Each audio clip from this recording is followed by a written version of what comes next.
Can we make do with less without sacrificing our quality of life?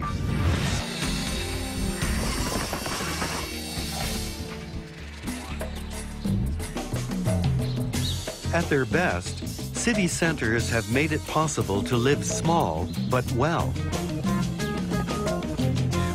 Established downtown locations use all the space available.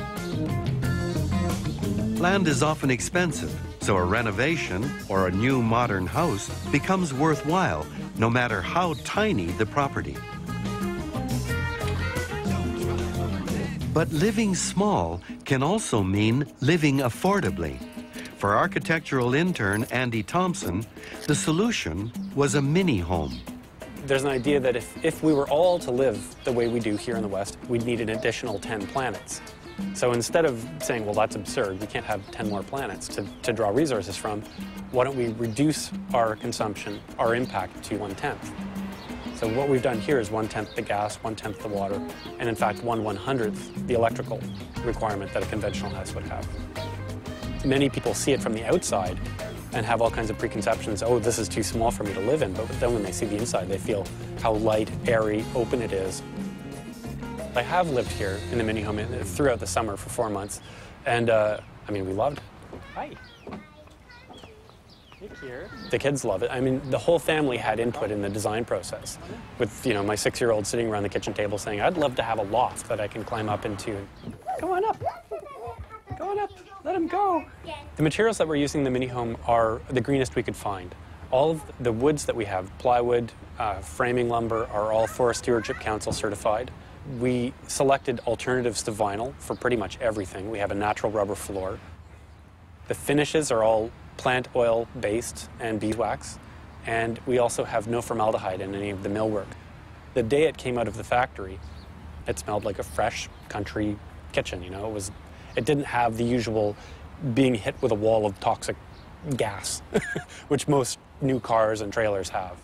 The mini-home is designed to be comfortably warm and well lit all on its own, without the use of any fossil fuels.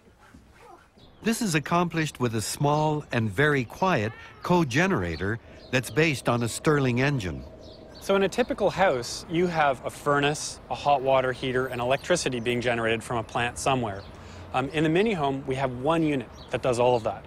It's giving you hot water, space heating, and electricity. Now, this is an engine called a Stirling engine, and it can run on biodiesel.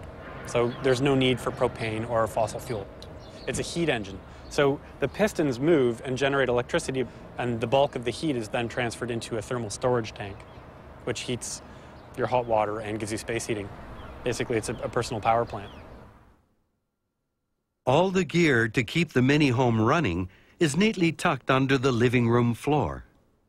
So what we've done here is placed all of the mechanical systems for the mini-home in a raised floor cavity. We've got 3 systems, air system, a water system, and an electrical system. From the solar panels and the wind turbine, we have electrical energy coming into the batteries through a charge controller. The solar panels are actually located right here on the canopy, the entrance to the mini-home. And we can also tilt it to the most appropriate solar angle for the time of year. We have a wastewater tank, which from the kitchen sink, shower, and bathroom sink will go into a gray water system outside of the unit. And then we also have a composting toilet.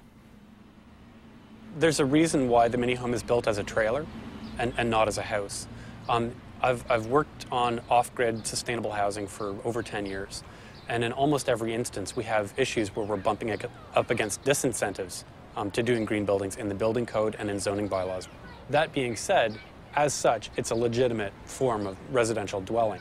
And if it's prefab, it's light and quick and simple to bring in.